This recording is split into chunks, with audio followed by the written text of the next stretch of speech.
Kebudayaan, Nadiem Makarim melalui kanal YouTube Kementerian Pendidikan dan Kebudayaan beberapa waktu lalu. Dalam pelaksanaannya, pemerintah daerah, sekolah, dan orang tua akan diberi kewenangan penuh. Lantas, bagaimana kesiapan Sumatera Selatan dalam menghadapi sekolah tatap muka?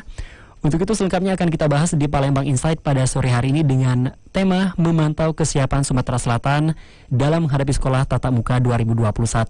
Dan kita masih menunggu tentunya narasumber kita yang akan datang segera hadir ya. Ada Bapak Riza Pahlevi selaku Kepala Dinas Pendidikan Provinsi Sumatera Selatan. Namun sebelumnya kita sapa terlebih dahulu, ini sudah ada narasumber yang sudah berada di ujung telepon kita. Ada Dr. Ica Andriani Liberty selaku pakar epidemiologi Sumatera Selatan, dan kita akan meminta pendapat dari beliau lah terkait rencana pemerintah terkait akan ada sekolah tatap muka pada awal tahun 2021. Kita sapa langsung. Halo Dr. Ica. Baik. Selamat sore juga pendengar Smart FM. Apa kabar, Dok? Alhamdulillah luar biasa. Baik. Sehat. Baik, Dokter Ici. Tadi mungkin Dokter Ici juga sudah mendengar ya prolog yang saya sampaikan tadi terkait rencana pemerintah akan melakukan sekolah tatap muka. Nah, ini sebelumnya saya meminta pendapat dari Dokter Ici dulu. Bagaimana pendapat Dokter Ici terkait wacana ataupun juga rencana pemerintah Indonesia akan melangsungkan sekolah tatap muka pada awal tahun 2021. Silakan, Dok. Oke, baik.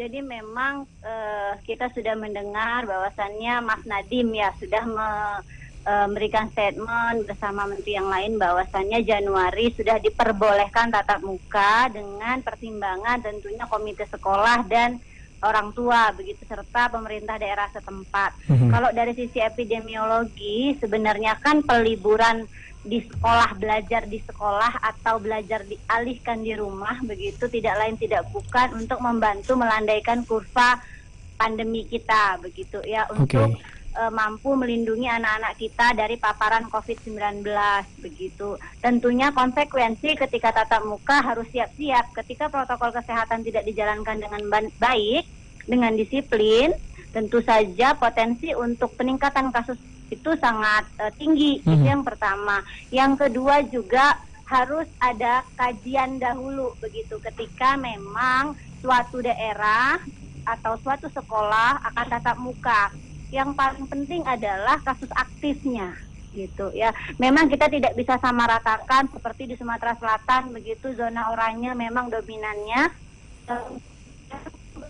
dengan kabupaten-kabupaten yang lain gitu ya. Kalau kota Palembang mobilitas penduduk tinggi, di setiap kecamatan hampir ada kasus aktif begitu. Tentu berbeda dengan misalnya di Ogan Komering Ilir begitu. Ada daerah-daerah pesisir laut yang jauh dari jangkauan begitu ya, sinyal susah begitu, gawai pun susah. Mungkin itu akan menjadi kendala anak-anak kita di sana dalam mengikuti proses belajar mengajar, sehingga memang tatap muka mungkin bisa dilakukan di sana, tetapi lagi-lagi mohon pemerintah setempat begitu koordinasi dengan gugus tugas, berkoordinasi dengan puskesmas sebagai penyedia fasilitas kesehatan di sana, dengan orang tua begitu, bagaimana caranya memastikan anak didik kita ini terlindungi begitu. Salah satunya tentu sarana prasarana untuk disiplin protokol kesehatan harus disediakan, cuci tangan, masker begitu ya. Tanda-tanda jaga jarak juga harus sudah disiapkan. Nah, sepengetahuan saya pribadi pun beberapa kali memang sudah pernah berdiskusi dengan Pak Reza gitu ya. Dinas Pendidikan Provinsi Sumatera Selatan jauh-jauh hari rasanya sudah menyiapkan mekanisme dan draft protokol kesehatan di sekolah gitu. Seandainya itu lakukan, dipatuhi, saya rasa memang akan membantu. Tetapi lagi-lagi untuk daerah-daerah yang tidak ada kasus aktif COVID-19 gitu ya, yang memang untuk daring sulit terkait dengan sinyal, terkait dengan ketersediaan gadget begitu. Tetapi kalau untuk kota besar begitu dan kasus aktif masih banyak, terus juga tidak ada kendala sinyal, menurut saya harusnya tetap daring. Begitu, Nando. Oke, baik, Dr. Ice. Ini rencana pemerintah pada tahun 2021 yang akan melangsungkan sekolah tatap muka. Menurut mungkin dari kajian epidemiolog, apakah waktu ini idealis ya? Apalagi peraturan dari Kementerian Pendidikan ini dikeluarkan 1 bulan sebelum akan dilangsungkannya. Apakah ini sudah ideal mengingat kasus COVID-19 di Sumatera Selatan ya, khususnya ini kan cenderung fluktuatif, Dok. Kadang juga dari angka rating juga kadang tidak menentu, kadang ada yang zona merah, kadang zona hijau. Nah, apakah dalam waktu 1 bulan ini kesiapan dari pemerintah ini dinilai cukup untuk memenuhi ekspektasi masyarakat bahwa sekolah tatap muka ini dijamin aman seperti itu, Dokter? Oke, jadi memang ini 1 bulan menjelang ya, ada waktu untuk sekolah, dinas pendidikan setempat, tentu dengan bekerja sama dengan penyedia fasilitas yaitu puskesmas untuk siap-siap begitu. Ketika memang tadi syaratnya ya, kasus aktif di sana tidak ada dan juga memang ada kendala ketika daring begitu, harus tatap muka jadinya begitu ya. Nah, tapi kalau tidak, saya rasa tetap harus tetap harus daring. Kenapa? Karena memang beresiko, Nando, seperti itu. Apakah 1 bulan cukup? Saya rasa tidak.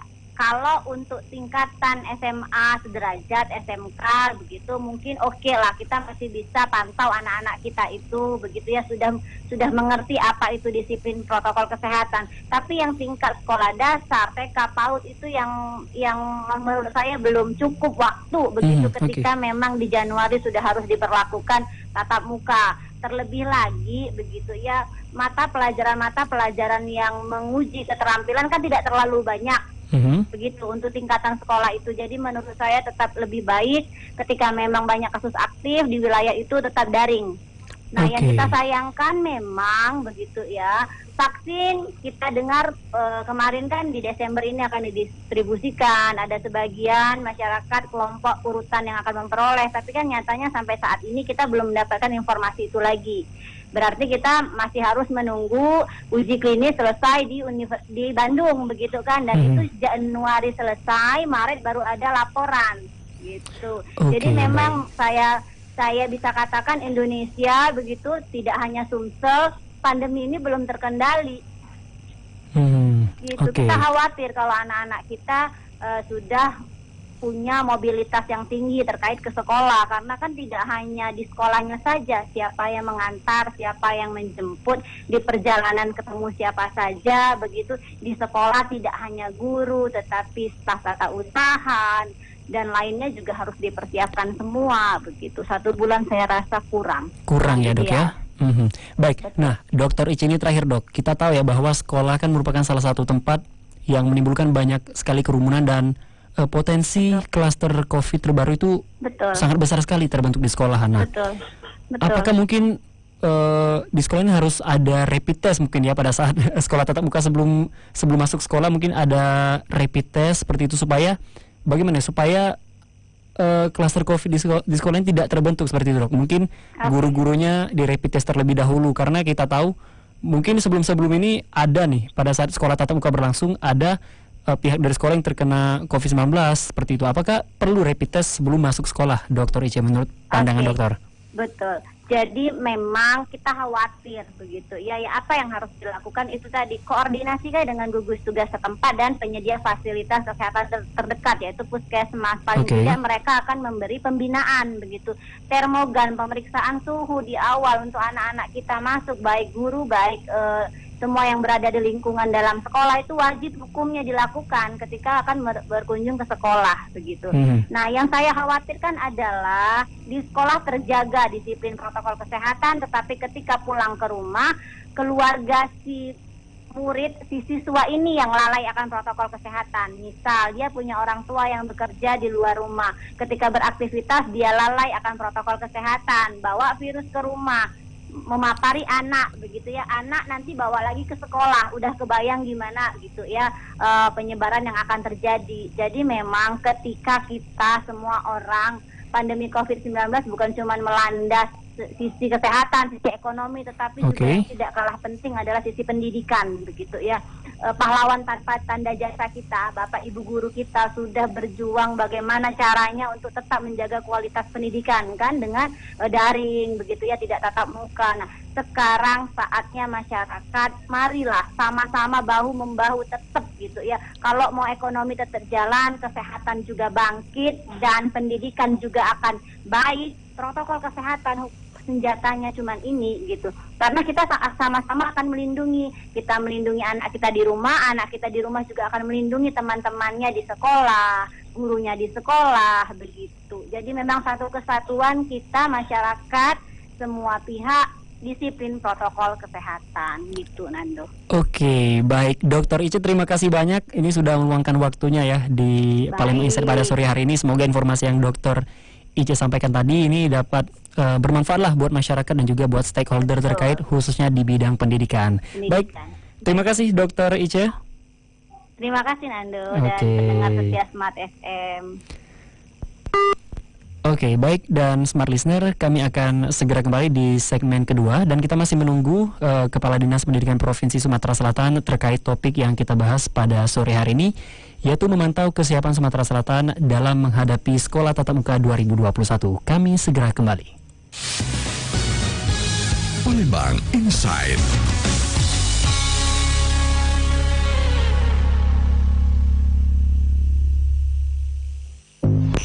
Survei Nielsen Radio Audio Measurement atau RAM membuktikan radio masih memiliki pendengar setia. 57% dari total pendengar radio. Survei Nielsen Radio Audio Measurement atau RAM membuktikan radio masih memiliki pendengar setia. 57% dari total pendengar radio berasal dari generasi Z dan millennials atau para konsumen masa depan. Angka rata-rata disumbangkan oleh generasi X dengan rentang usia 35 hingga 49 tahun yang mendengarkan radio selama lebih dari 18 jam dari total keseluruhan pendengar.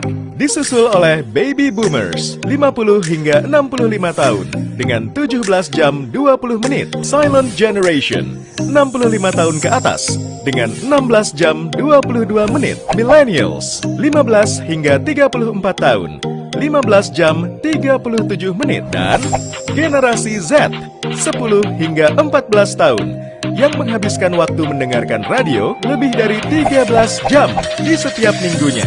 Sebagai bagian dari kelompok media terbesar dan terpercaya di Indonesia, Kompas Gramedia Radio Network hadir menjawab tantangan dan kebutuhan akan informasi serta hiburan bagi masyarakat Indonesia. Kompas Gramedia Radio Network mencakup segmentasi pendengar female 50% dan male 50%. Target pendengar usia 18 sampai 50 tahun dengan status sosial ABC. Positioning Kompas Gramedia Radio Network adalah family. Diwakili oleh Sonora, profesional muda dan pelaku bisnis, digawangi oleh Smart FM dan anak muda. Dikawal oleh Motion Radio dengan jangkauan siar meliputi hampir seluruh Indonesia dan dinikmati lebih dari 2 juta pendengar setia. Melihat penetrasi media di Indonesia saat ini, durasi pendengar radio masih menempati posisi ketiga, yaitu sekitar 2 jam per hari, dibandingkan dengan koran dan majalah. Jika dipresentase, data pengguna gadget yang terkoneksi setiap hari di Indonesia terdiri dari 90% pengguna. Perbandingannya adalah smartphone 60%, laptop atau PC 22%, dan tablet sebesar 8%. Karena itulah, Kompas Gramedia Radio Network menawarkan viral marketing sebagai metode pemasaran modern yang menjanjikan brand Anda semakin populer melalui on-air program built-in, live streaming, dan off-air activity, plus new media engagement. Cukup? No! Belum cukup. Satu fakta untuk Anda. Kami memiliki tim yang profesional dalam membuat kreatif program, seminar online, dan cerita untuk filler brand Anda. Mengunggahnya ke YouTube, lalu memuatnya di media sosial, melakukan kegiatan off-air dan advertising design yang keren di website agar Anda dapat yang terbaik dalam mengiklankan brand Anda. Karena komunikasi satu arah, TV, koran, majalah, dan media luar ruang tidaklah akan pernah cukup. Itulah sebabnya kami menggunakan komunikasi 2 arah dengan target audience. Karena komunikasi menjadi poin penting dalam keberhasilan penyampaian pesan, dan kami dapat mewujudkannya untuk brand Anda. Kami angkat brand awareness produk Anda dengan ide dan strategi yang out of the box. Dan ini 5 media sosial yang kami miliki: website, YouTube channel, Facebook, Twitter, dan Instagram. 5 kekuatan yang kami miliki ini dikelola dengan memperhatikan KPI yang diperlukan. 3 hal utama yang kami tawarkan untuk Anda: off-air activity, on-air sponsorship, dan new media engagement. Bersama program terbaik kami, brand Anda semakin tepat sasaran. Bikin santai aja, kopi berdua dulu lah. Asli 100% Semendo Blend. Kopi Benua, sahabat dalam kondisi apapun. Melalui Radio Sonora Jakarta yang mengudara pertama kalinya pada tanggal 8 Agustus 1972 melalui frekuensi AM, KG Radio Network terus berkembang hingga saat ini dengan 33 radio station yang tersebar di 21 kota di Indonesia. KG Radio Network, the largest radio network in Indonesia, akan menjadi corporate brand bagi 33 radio station di Indonesia dengan nama udara Radio Sonora, Smart FM, dan Motion Radio. Dengan segmentasi yang berbeda, Radio Sonora bersama 16 radio jaringannya di 14 kota menyasar kepada masyarakat usia dewasa 30 hingga 45 tahun. Smart FM dengan 10 radio jaringan di 10 kota menyasar para pelaku bisnis berusia 25 sampai 45 tahun. Dan Motion Radio dengan 7 radio jaringan di 7 kota menyasar kalangan muda khususnya usia 18 hingga 30 tahun. KG Radio Network berkomitmen untuk terus melayani kebutuhan pendengarnya melalui Sonora Network, Smart FM Network, dan Motion Radio. Lo tau nggak skor Sriwijaya FC dan Persib kemarin? Gue nggak sempet nonton nih. Ya elah lo, sama aja kali. Gue juga nggak sempet nonton. Tapi yang gue tahu skornya 3-1 sih. Gimana lo bisa tahu? Lo kan nggak nonton. Makanya bro, lu suka buka sosial medianya Tribun Sumsel dan Sriwijaya Post dong. Sama itu tuh, buka websitenya tribunsumsel.com sama sripoku.com. Di sana ada semua kok beritanya. Apa aja, semuanya update lagi. Gak mungkin, update terus. Ya elah, ya udah kalau nggak percaya lihat aja sendiri. Ntar ya, gue buktiin. Gue ambil handphone gue nih. Ya juga ya, ternyata update nih beritanya. Gak cuma berita olahraga, tapi berita lifestyle, pendidikan, dan informasi lokal tentang Sumatera Selatan juga ada. Kalau kayak gini, kita nggak mungkin ketinggalan berita lagi nih bro. Ya iyalah, secara sripoku.com dan tribunsumsel.com the biggest news portal in South Sumatra dengan followers dan pembaca terbanyak di Sumatera Selatan gitu loh. Sripoku.com dan tribunsumsel.com, the biggest news portal in South Sumatra.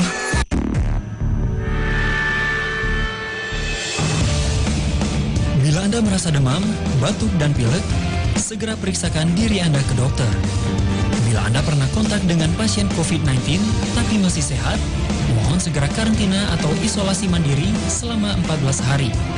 Dan yang terakhir, bila Anda baru saja pulang dari luar negeri, segera karantina mandiri selama 14 hari atau bisa datangi rumah sakit rujukan COVID-19. Mari bantu dokter dan tenaga medis COVID-19 dengan berdiam diri di rumah, bekerja dari rumah, dan konsumsi makanan yang bergizi. Ayo kita lawan COVID-19. Pesan ini disampaikan oleh Radio Smart FM Palembang.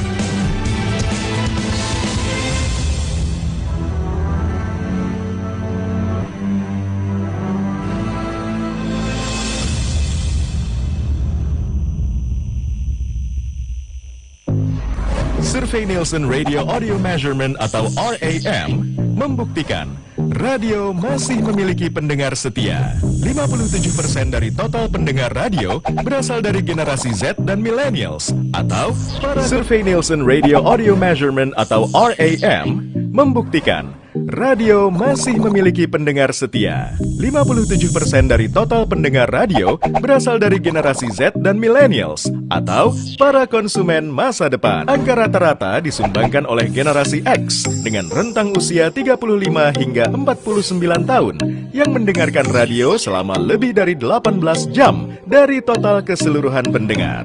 Disusul oleh Baby Boomers 50 hingga 65 tahun dengan 17 jam 20 menit. Silent Generation 65 tahun ke atas dengan 16 jam 22 menit. Millennials 15 hingga 34 tahun 15 jam 37 menit dan generasi Z 10 hingga 14 tahun yang menghabiskan waktu mendengarkan radio lebih dari 13 jam di setiap minggunya. Sebagai bagian dari kelompok media terbesar dan terpercaya di Indonesia, Kompas Gramedia Radio Network hadir menjawab tantangan dan kebutuhan akan informasi serta hiburan bagi masyarakat Indonesia. Kompas Gramedia Radio Network mencakup segmentasi pendengar female 50% dan male 50%. Target pendengar usia 18 sampai 50 tahun dengan status sosial ABC. Positioning Kompas Gramedia Radio Network adalah family. Diwakili oleh Sonora, profesional muda dan pelaku bisnis, digawangi oleh Smart FM dan anak muda. Dikawal oleh Motion Radio dengan jangkauan siar meliputi hampir seluruh Indonesia dan dinikmati lebih dari 2 juta pendengar setia. Melihat penetrasi media di Indonesia saat ini, durasi pendengar radio masih menempati posisi ketiga, yaitu sekitar 2 jam per hari, dibandingkan dengan koran dan majalah. Jika dipresentase, data pengguna gadget yang terkoneksi setiap hari di Indonesia terdiri dari 90% pengguna. Perbandingannya adalah smartphone 60%, laptop atau PC 22%, dan tablet sebesar 8%. Karena itulah, Kompas Gramedia Radio Network menawarkan viral marketing sebagai metode pemasaran modern yang menjanjikan brand Anda semakin populer melalui on-air program built-in, live streaming, dan off-air activity, plus new media engagement. Cukup? No! Belum cukup. Satu fakta untuk Anda. Kami memiliki tim yang profesional dalam membuat kreatif program, seminar online, dan cerita untuk filler brand Anda. Mengunggahnya ke YouTube, lalu memuatnya di media sosial, melakukan kegiatan off-air dan advertising design yang keren di website agar Anda dapat yang terbaik dalam mengiklankan brand Anda. Karena komunikasi satu arah, TV, koran, majalah, dan media luar ruang tidaklah akan pernah cukup. Itulah sebabnya kami menggunakan komunikasi 2 arah dengan target audience. Karena komunikasi menjadi poin penting dalam keberhasilan penyampaian pesan, dan kami dapat mewujudkannya untuk brand Anda. Kami angkat brand awareness produk Anda dengan ide dan strategi yang out of the box. Dan ini 5 media sosial yang kami miliki: website, YouTube channel, Facebook, Twitter, dan Instagram. 5 kekuatan yang kami miliki ini dikelola dengan memperhatikan KPI yang diperlukan. 3 hal utama yang kami tawarkan untuk Anda: off-air activity, on-air sponsorship, dan new media engagement. Bersama program terbaik kami, brand Anda semakin tepat sasaran.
Survei Nielsen Radio Audio Measurement atau RAM membuktikan radio masih memiliki pendengar setia. 57% dari total pendengar radio berasal dari generasi Z dan millennials atau para konsumen masa depan. Angka rata-rata disumbangkan oleh generasi X dengan rentang usia 35 hingga 49 tahun yang mendengarkan radio selama lebih dari 18 jam dari total keseluruhan pendengar.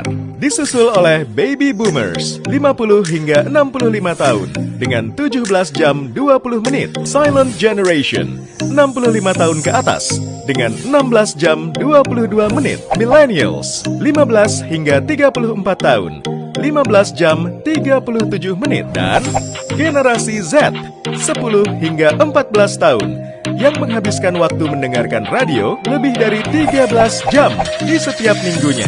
Sebagai bagian dari kelompok media terbesar dan terpercaya di Indonesia, Kompas Gramedia Radio Network hadir menjawab tantangan dan kebutuhan akan informasi serta hiburan bagi masyarakat Indonesia. Kompas Gramedia Radio Network mencakup segmentasi pendengar female 50% dan male 50%. Target pendengar usia 18 sampai 50 tahun dengan status sosial ABC. Positioning Kompas Gramedia Radio Network adalah family, diwakili oleh Sonora, profesional muda dan pelaku bisnis, digawangi oleh Smart FM dan anak muda, dikawal oleh Motion Radio dengan jangkauan siar meliputi hampir seluruh Indonesia dan dinikmati lebih dari 2 juta pendengar setia. Melihat penetrasi media di Indonesia saat ini, durasi pendengar radio masih menempati posisi ketiga, yaitu sekitar 2 jam per hari, dibandingkan dengan koran dan majalah. Jika dipresentase, data pengguna gadget yang terkoneksi setiap hari di Indonesia terdiri dari 90% pengguna. Perbandingannya adalah smartphone 60%, laptop atau PC 22%, dan tablet sebesar 8%. Karena itulah, Kompas Gramedia Radio Network menawarkan viral marketing sebagai metode pemasaran modern yang menjanjikan brand Anda semakin populer melalui on-air program built-in, live streaming, dan off-air activity, plus new media engagement. Cukup? No! Belum cukup. Satu fakta untuk Anda. Kami memiliki tim yang profesional dalam membuat kreatif program, seminar online, dan cerita untuk filler brand Anda. Mengunggahnya ke YouTube, lalu memuatnya di media sosial, melakukan kegiatan off-air dan advertising design yang keren di website agar Anda dapat yang terbaik dalam mengiklankan brand Anda. Karena komunikasi satu arah, TV, koran, majalah, dan media luar ruang tidaklah akan pernah cukup. Itulah sebabnya kami menggunakan komunikasi 2 arah dengan target audience. Karena komunikasi menjadi poin penting dalam keberhasilan penyampaian pesan, dan kami dapat mewujudkannya untuk brand Anda. Kami angkat brand awareness produk Anda dengan ide dan strategi yang out of the box. Dan ini 5 media sosial yang kami miliki: website, YouTube channel, Facebook, Twitter, dan Instagram. 5 kekuatan yang kami miliki ini dikelola dengan memperhatikan KPI yang diperlukan. 3 hal utama yang kami tawarkan untuk Anda: off-air activity, on-air sponsorship, dan new media engagement. Bersama program terbaik kami, brand Anda semakin tepat sasaran. Kopi Benua, sahabat dalam kondisi apapun. Melalui Radio Sonora Jakarta yang mengudara pertama kalinya pada tanggal 8 Agustus 1972 melalui frekuensi AM, KG Radio Network terus berkembang hingga saat ini dengan 33 radio station yang tersebar di 21 kota di Indonesia. KG Radio Network, the largest radio network in Indonesia, akan menjadi corporate brand bagi 33 radio station di Indonesia dengan nama udara Radio Sonora, Smart FM, dan Motion Radio. Dengan segmentasi yang berbeda, Radio Sonora bersama 16 radio jaringannya di 14 kota menyasar kepada masyarakat usia dewasa 30 hingga 45 tahun. Smart FM dengan 10 radio jaringan di melalui 10 kota menyasar para pelaku bisnis berusia 25 sampai 45 tahun. Dan Motion Radio dengan 7 radio jaringan di 7 kota menyasar kalangan muda, khususnya usia 18 hingga 30 tahun. KG Radio Network berkomitmen untuk terus melayani kebutuhan pendengarnya melalui Sonora Network, Smart FM Network, dan Motion Radio.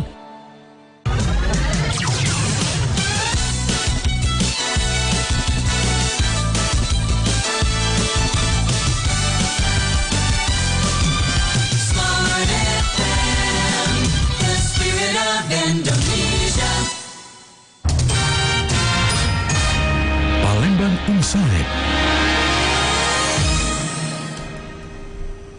Ya, 101,8 Smart FM Palembang, Business and Inspiration. Smart Listener, terima kasih Anda masih bersama kami dalam Palembang Insight. Untuk edisi hari ini, Rabu 25 November 2020, dan kita masih membahas topik ya di Palembang Insight pada sore hari ini, yaitu memantau kesiapan Sumatera Selatan dalam menghadapi sekolah tatap muka pada tahun 2021. Baik, dan Smart Listener, saya membacakan dulu ini informasi dari kompas.com. Ya, pada hari Senin 23 November 2020 lalu, menulis bahwa Gubernur Sumatera Selatan Herman Deru mengatakan butuh persiapan matang sebelum kembali membuka seluruh sekolah untuk menerapkan proses belajar tatap muka yang direncanakan berlangsung pada awal Januari 2021 nanti. Dan hal tersebut dilakukan untuk mencegah terjadinya klaster penularan di sekolah lantaran saat ini pandemi COVID-19 masih berlangsung ya. Dan Herman menjelaskan ia akan menginstruksikan kepada wali kota ataupun bupati di 17 wilayah Sumatera Selatan untuk menyiapkan sekolah secara matang mulai dari penerapan jam belajar hingga jarak duduk di kelas. Sehingga dalam penerapan belajar secara nanti tak mencemaskan siswa maupun wali murid. Pelaksana tugas Kepala Dinas Pendidikan Sumatera Selatan Riza Pahlepi menambahkan ada beberapa tahapan sebelum belajar tatap muka dilakukan. Salah satunya adalah kesepakatan antara orang tua, murid dengan komite sekolah. Dan ia menjelaskan sebelum aturan dari Kementerian Pendidikan dan Kebudayaan keluar soal belajar tatap muka, beberapa wilayah Sumatera Selatan sudah melakukan hal tersebut. Namun bedanya dulu izin untuk sekolah tatap muka berdasarkan zona penularan COVID-19. Baik, dan Smart Listener, di segmen terakhir nanti kita akan menghubungi pengamat pendidikan, ada Profesor Dr. Sirozi. Kita akan minta pendapat beliau terkait wacana sekolah tatap muka yang akan berlangsung pada awal tahun 2021, dan kami segera kembali. Palembang Insight.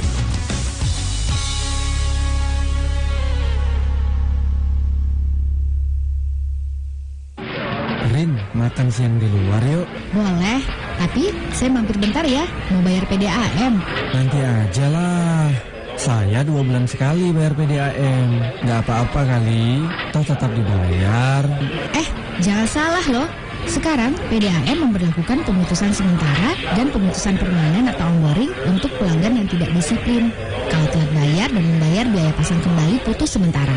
Kalau melampaui batas 2 bulan, dendanya bisa 10-20% dari jumlah tagihan. Kalau pelanggan memiliki tunggakan 3 bulan atau membayar tagihan dengan cara meloncat, misal nih, bulan 2 dan 3 sudah dibayar, sementara bulan pertama belum dibayar, maka akan diputus sementara dan diberi tenggang 2 bulan untuk menyelesaikan kewajiban setelah pemutusan sementara.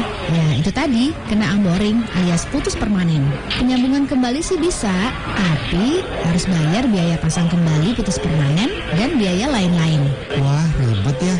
Ya udah, buruan kita bayar PDAM. Bayarlah tagihan rekening air tepat waktu. Iklan layanan masyarakat ini disampaikan oleh PDAM Tirta Musi Palembang.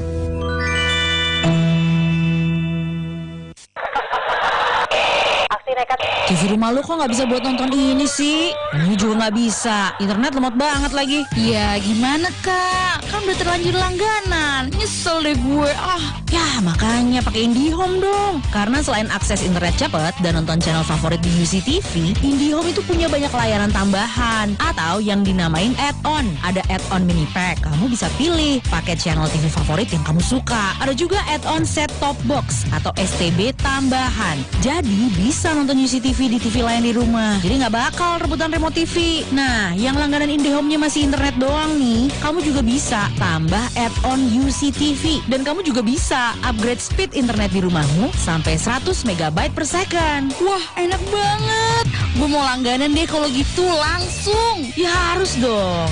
Tapi sebelum lu langganan, download dulu aplikasi My IndiHome di App Store dan Play Store supaya lu tuh bisa nambah sendiri layanan-layanan add-on dari HP lu. Wah, makasih ya. Akhirnya kakak gue ada gunanya juga.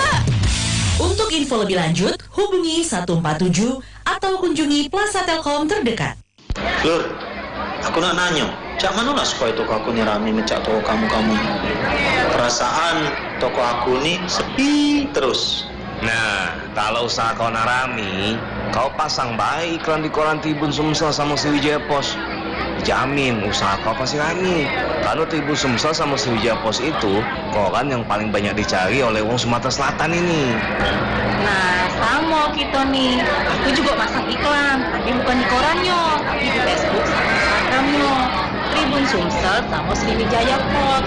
Secara followersnya ratusan ribu. Kamu nih waya-waya nih, masang di koran sama sosmed. Ini aku nah. Aku masang di website tribunsumsel.com sama sripoku.com pula. Karena beritanya bagus-bagus, update pula. Tapi aku udah tahu cak mana cara masang iklan di sana tuh.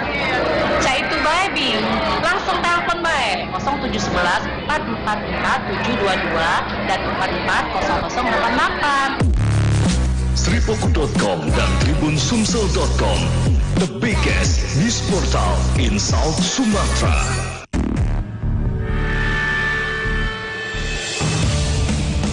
Bila Anda merasa demam, batuk, dan pilek, segera periksakan diri Anda ke dokter.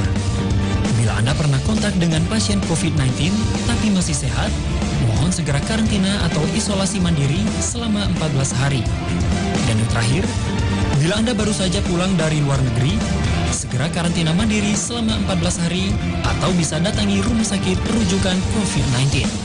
Mari bantu dokter dan tenaga medis COVID-19 dengan berdiam diri di rumah, bekerja dari rumah, dan konsumsi makanan yang bergizi. Ayo kita lawan COVID-19. Pesan ini disampaikan oleh Radio Smart FM Palembang.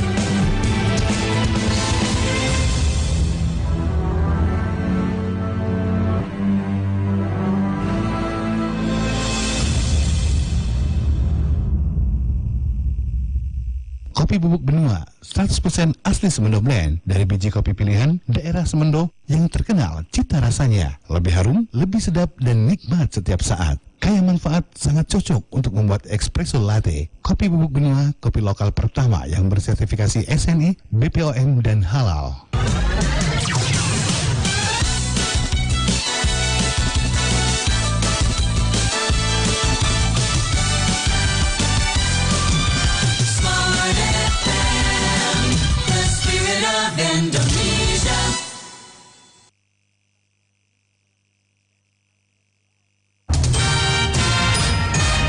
Palembang Insight. Ya, 101,8 Smart FM Palembang, Business and Inspiration. Dan Smart Listener, berada kita di segmen terakhir pada perbincangan Palembang Insight pada sore hari ini. Dan kita sudah terhubung bersama pengamat pendidikan dari Sumatera Selatan, ada Profesor Dr. Andes Sirozi. Kita sapa terlebih dahulu. Selamat sore, Prof. Sirozi. Selamat sore, Assalamualaikum. Waalaikumsalam warahmatullahi wabarakatuh. Baik, Prof. Sirozi, ini mungkin sudah di segmen terakhir, mungkin waktu 10 menit dapat kita manfaatkan secara optimal ya, terkait rencana pemerintah yang akan melangsungkan sekolah tatap muka pada awal tahun 2021. Pertama kali komentar dari Prof. Sirozi sendiri bagaimana? Silakan, Prof. Ya, sebenarnya kan belajar tatap muka kalau untuk sekolah itu kan dari dulu kan nggak ditutup sama sekali, ya. Dari dulu kan diizinkan untuk daerah jalur hijau dengan persetujuan orang tua, ya. Oke. Nah, mulai Januari itu perguruan tinggi juga itu akan diizinkan, ya. Nah, saya kira harus ada ketentuan-ketentuan yang dibuat, ya, supaya kuliah dan belajar tatap muka itu tetap aman, ya, tidak menjadi tidak menimbulkan klaster-klaster baru untuk COVID-19. Oke. Dan menurut saya tetap harus selektif, ya. Yang pertama harus dilihat dulu ya ini daerah, kalau saya cenderungnya ini hanya untuk daerah-daerah terpencil yang memang belum ditunjang oleh infrastruktur digital yang memadai. Nah, untuk daerah-daerah perkotaan di mana infrastruktur digitalnya sudah memadai, yang sudah bisa memfasilitasi belajar dan kuliah daring, ini menurut saya sebaiknya pemerintah tahan-tahan dulu. Ya. Karena kan kalau kita lihat nih angka terinfeksi COVID kita, baik di Jakarta maupun di daerah-daerah lain, ini kan belum melandai. Ya. Nah, ini masih fluktuasi terus, naik turun masih banyak. Ini artinya resiko itu sangat tinggi sekali. Dan terakhir pelajaran dari liburan, ya, ternyata liburan yaitu yang tadinya diperkirakan tidak akan terlalu banyak, ya ternyata pengaruhnya kan cukup besar dalam menaikkan persentase terinfeksi COVID. Jadi kalau saya sebenarnya untuk daerah-daerah terpencil, ya pertama karena memang infrastruktur digital itu masih kurang. Yang kedua memang artinya lalu lintas masyarakat keluar masuk di situ juga kurang, ya, sehingga peluang untuk saling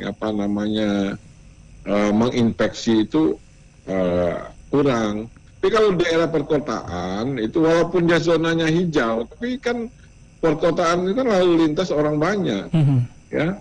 Nah, jadi resikonya tetap tinggi, gitu. Nah, ini yang masih kita harapkan dari pemerintah, ya, bahwa belajar daring itu tidak cukup, ya, untuk mendidik anak kita. Saya setuju itu, tetapi jangan sampai karena terburu-buru kita melawan bahaya COVID-19 ini.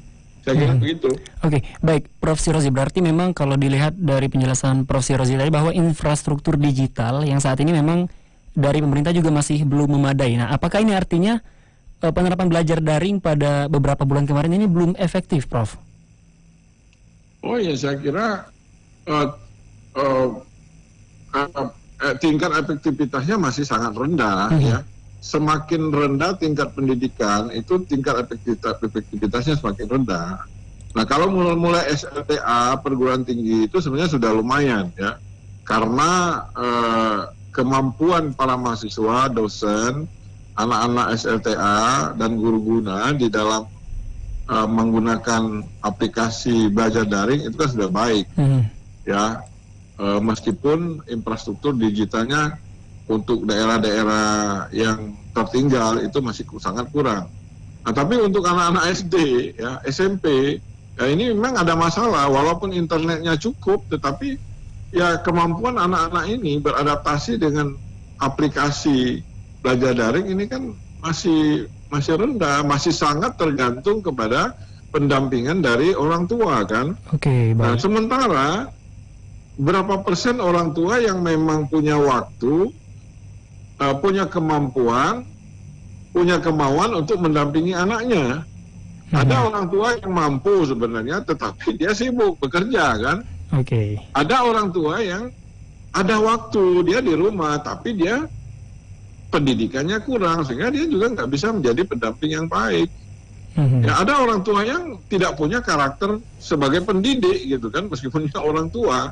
Karena ilmu guru itu kan beda dengan ilmu orang tua di rumah, kan. Nah, jadi makanya timbul istilah anaknya belajar daring, orang tuanya darting, ya. Makanya orang tua sekarang yang kena darah tinggi gara-gara belajar daring, gitu kan. Nah, karena memang belajar daring yang saat ini kan diterapkan secara serta-merta, secara darurat, ya, tanpa persiapan. Selain persiapan infrastruktur digital, kan kesiapan orang tua juga kan tidak ada sama sekali. Nggak ada pembinaan pada orang tua, ya. Belum pernah saya dengar ada orang tua kalau anaknya belajar daring itu begini loh cara membimbingnya, kan. Nah, kalaupun ada itu juga sulit. Kenapa? Karena belajar daring kita selama ini itu sebenarnya menggunakan desain pembelajaran kuliah belajar tatap muka. Nah, jadi sulit sekali. Jadi belajar daring tapi menggunakan desain belajar tatap muka, gitu. Sehingga memang sangat kesulitan. Sehingga tantangan ke depan selain membenahi infrastruktur digital itu adalah membuat desain pembelajaran yang cocok untuk belajar daring, baik di tingkat pendidikan dasar, menengah maupun di perguruan tinggi. Sekali lagi kalau sekarang ini kan memakai kurikulum, memakai desain pembelajaran tatap muka untuk belajar daring. Jadi wajar saja banyak benturan, banyak kesulitan teknis ketika implementasinya. Baik, nah Prof, ini terakhir Prof, kalau kita berandai-andai misalnya infrastruktur digital ini sudah memadai dan kalau kita melihat sendiri masyarakat juga, para siswa juga sudah terbiasa ya kalau kita lihat dalam proses belajar daring, meskipun kalau kita lihat juga belum efektif. Nah, apakah sekolah daring ini perlu dilanjutkan meskipun COVID sudah selesai, Prof? Kalau menurut pandangan Prof Sirozi? Ya, kita ini kan hidup di era digital ya. Jadi seperti saya katakan tadi, belajar daring ini kelebihannya banyak, meskipun ada kelemahannya. Ya, kelebihannya itu dia timeless. Ya, kegiatan belajar tidak terikat dengan waktu. Ya, kapanpun itu bisa. Yang kedua, dia spaceless. Ya, dia tidak terikat dengan ruang. Ya, jadi dalam posisi dimanapun itu kegiatan belajar tetap bisa berjalan, gitu kan? Tapi memang kelemahannya itu ketika kita bicara pendidikan karakter. Ya. Jadi akhirnya pendidikan itu kan murni transfer of knowledge ya kalau belajar daring. Ya, tetapi untuk meningkatkan efisiensi kegiatan pembelajaran tetap perlu belajar daring itu. Dan sekarang kan misalnya Kemendikbud itu sudah merancang, memang ke depan walaupun nggak ada lagi pandemi krisis COVID-19 ini, tetap ada belajar daring. Nah, kalau di perguruan tinggi kan sudah lama itu, Ban PT itu menganjurkan itu 30% dari kegiatan perkuliahan itu dilakukan secara digital, walaupun banyak perguruan tinggi belum menerapkan. Ya, nah ke depan Kemendikbud itu akan menerapkan apa yang disebut dengan blended learning ya. Jadi bagaimana menggabungkan antara belajar tatap muka ini dengan belajar daring itu. Nah karena itu kita membenahi infrastruktur digital kita ini bukan sekedar untuk selamat dari krisis pandemi COVID-19 ini, tapi memang ke depan arah pengembangan pendidikan kita ini akan kita menggunakan infrastruktur digital. Ini bukan hanya untuk belajar daring, nanti sistem pelayanan ya dan administrasi akademik di sekolah-sekolah kita ini juga harus digital gitu kan, nggak bisa lagi manual. Nah, jadi memang jadi nggak ada alasan lagi kita menunda ya pembenahan infrastruktur digital untuk lembaga-lembaga pendidikan. Baik. Prof Sirozi, terima kasih banyak. Ini sudah menjelaskan dan sudah memberikan komentarnya sedikit terkait penerapan sekolah tatap muka dan tentunya semoga kita harap program sekolah tatap muka yang akan berlangsung pada awal tahun nanti berjalan efektif dan tidak terjadi klaster baru di bidang pendidikan. Terima kasih, Prof. Terima kasih. Assalamualaikum. Salam. Dan Smart Listener, demikian Palembang Insight untuk edisi hari ini, Rabu 25 November 2020. Dan saya Fernando Oktarza pamit, terima kasih dan sukses untuk Anda. Baru saja Smart Listener kami